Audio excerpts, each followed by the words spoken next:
this video, I'm going to share the 3 surprising reasons your self-sabotage lowers your confidence as a woman and how you can break the cycle. Hello, beautiful angels. Welcome back to my channel. And if you don't know me, welcome. My name is Chrisana. I am a psychological life coach. Today, we're going to be speaking about self-sabotage and how that harms your self-esteem as a woman. If you've been self-sabotaging, if you've been procrastinating in any sort of way, if you've been hiding or denying your feelings, maybe even delaying your goals, this is the video for you. The whole self-sabotaging thing destroys your self-esteem, and that is not talked enough. Not a lot of people talk about the relationship between self-sabotage and self-esteem. So that's why I decided to make a video of this, because I genuinely don't see it anywhere, and I think more women need to know that. More women need to be empowered in this way, to know how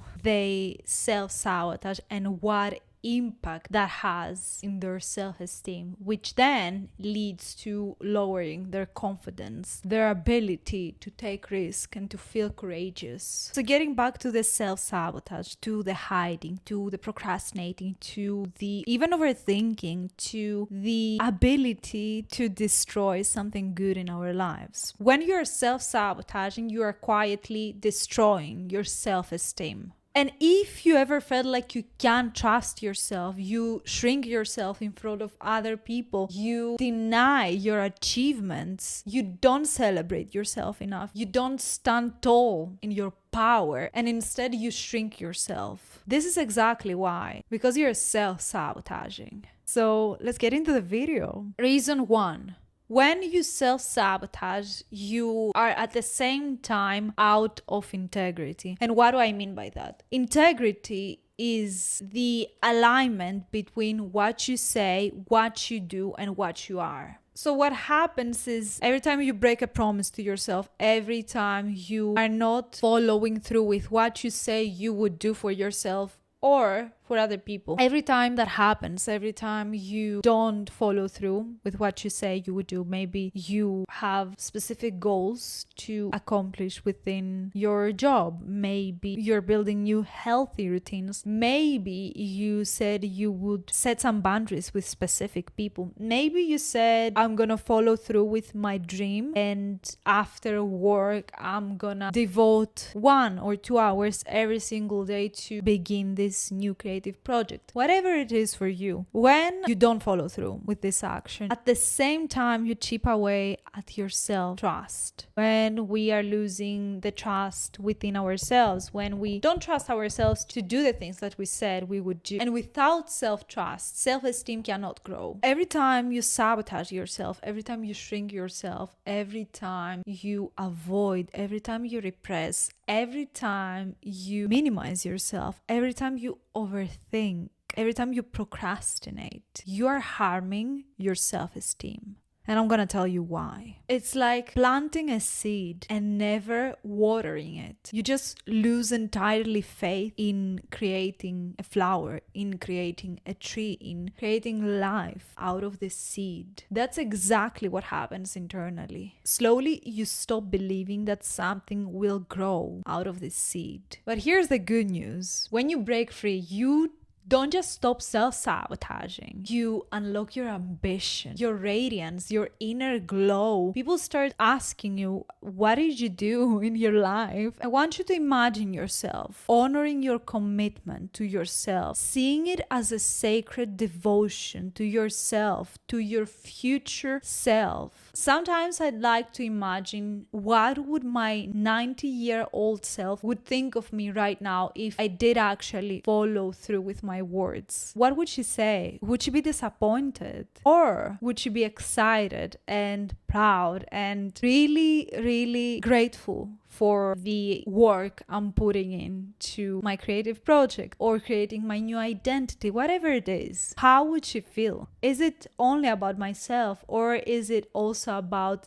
the next generations? Is it only about myself, or is it also about my future children? Who would that impact? Me being being in my power? Is it only good for myself? Or is that also helpful for my community, for my family, for my friends? So next time you're gonna catch yourself almost not keeping your words to yourself, because to yourself it's a bit more difficult. To other people sometimes, especially if you identify with being a people pleaser or used to be a people pleaser, it might be easier for you to keep words to other people but not to yourself. So especially in terms of the relationship to yourself, next time you're gonna catch yourself almost not keeping the word, I want you to imagine how would the future self of you feel if you actually did what you say you would do. Feel that powerful shift in your skin. Feel that confidence. Feel actually trusting yourself. If it's not easy for you to visualize and feel the emotion behind this situation, maybe journal this out. Maybe ask her how would she feel and then respond as if you were her, and see how that can transform the self-sabotaging behavior and your self-esteem. Remember and repeat to yourself, every action proves that I am trustworthy. I am in integrity. That way you move with certainty. You attract opportunities. You are being effortless in creating the life you dreamed of. You no longer chase validation. You radiate confidence from within, from the inside out. Inside my psychological breakthrough bundle, we take this micro rewiring situation and we take it to another level. We actually get to the root of the self-sabotaging behavior. We don't just get obsessed with the root, even though I am obsessed with getting to the root of the problem. That's why I studied psychology for so many years. We actually rewire the response to self-sabotage. We actually rewire and create a new pathway, a new solution, a new behavior aligned to the dream you have for yourself, to the woman you always wanted to be, without shame, without doubt, and with so much clarity, with so much alignment. So this way you can anchor your integrity actually step by step into your daily life and stop self-sabotaging and stop harming your self-esteem. If you want to know more, I'm gonna leave the link down below so you can check it out in your own time. Reason 2, and this is so important because most of us, if we don't know this, we do it so unconsciously. We are basically programmed to do that. Most of us do that until we learn the way to rewire it. It's denial. Okay, so to the actual point, how self-sabotage sneaks into harming your self-esteem in terms of denial. So what happens is when we deny, especially uncomfortable emotions, you know what I'm talking about. This jealousy, the resentment, the anger, all of those, especially as a woman, we learned culturally to repress that and hide that away because we want to seem like the good girl. We want to be seen like the one that keeps the peace. We want to seem like the one that has manners, goes along with everybody, like the cool girl who accepts everything and everybody, but at the same time denies herself. And that is so harmful. I've been there. I know how much power it takes away from your energy, from your life source, from the actual relationship you have to yourself, or your self-esteem. It drains the life out of you. Maybe you feel resentment towards a colleague who maybe is getting promoted. Maybe you feel resentment towards a friend who just started her dream career, who feels so abundant in her own way, and you start feeling jealousy. Instead of admitting that to yourself, you repress it, you deny it, you don't allow yourself to feel jealous. No. You cannot feel jealous right now. No, you're not allowed to, because this is how you learned, because this is how you were conditioned. Nobody explained to you how you can use jealousy, how you can transform jealousy, what's the meaning behind jealousy, how you can alchemize jealousy into something so productive for yourself, and how you can minimize internalized misogyny, because that comes from internalized misogyny. As women, we don't really seem to be jealous of other men. Why? Because they get to have success. This is what they've been conditioned to have. So yeah, this ties to internalized misogyny and therefore to the sisterhood wound. And I'm not saying it's easy. We all been there. It's culturally conditioned for multiple reasons. And I know you feel like you don't want to feel this way because it's something bad. What if I told you though, it can be so powerful to have jealousy for other women, because jealousy towards other women and towards what someone else has, it's actually what you're secretly desiring for yourself. So it's actually your desire, your life force, your most magnetic passion disguised as jealousy.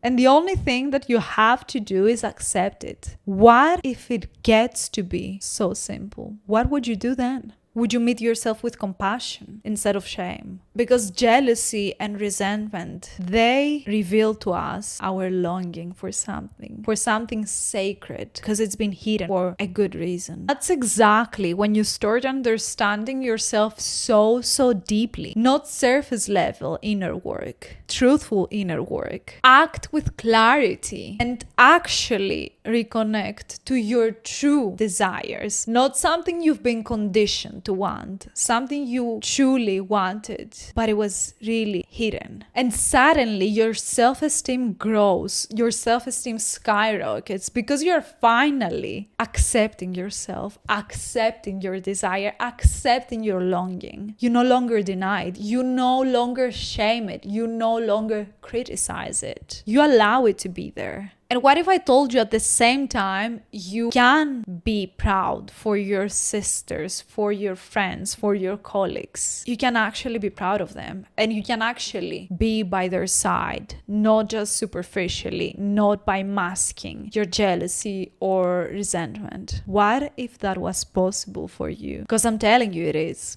Because if you don't, if you deny your emotions, if you deny the resentment that lives in your hips, it's like grasping for something that is so toxic to your body, something that is so unhealthy, something that can create so much misery in your life. And eventually it's gonna erupt. It's gonna leak. This energy is gonna leak, and your friend, your colleague, your sister, they will feel this resentment. They will feel this jealousy. This is where a lot of female relationships fail, because a lot of resentment builds up subconsciously. And we don't talk about this, but we truly feel it. It's energetic, and maybe they won't tell you, but they can feel it. They can tell. But when you make this simple switch of allowing yourself, of accepting this uncomfortable emotion, of accepting resentment in your lives, you are able to alchemize this into self-empowerment and into being able to be by your friend's side. Third reason, and this is so important, and it's about denying your strengths. It's about minimizing your power. It's about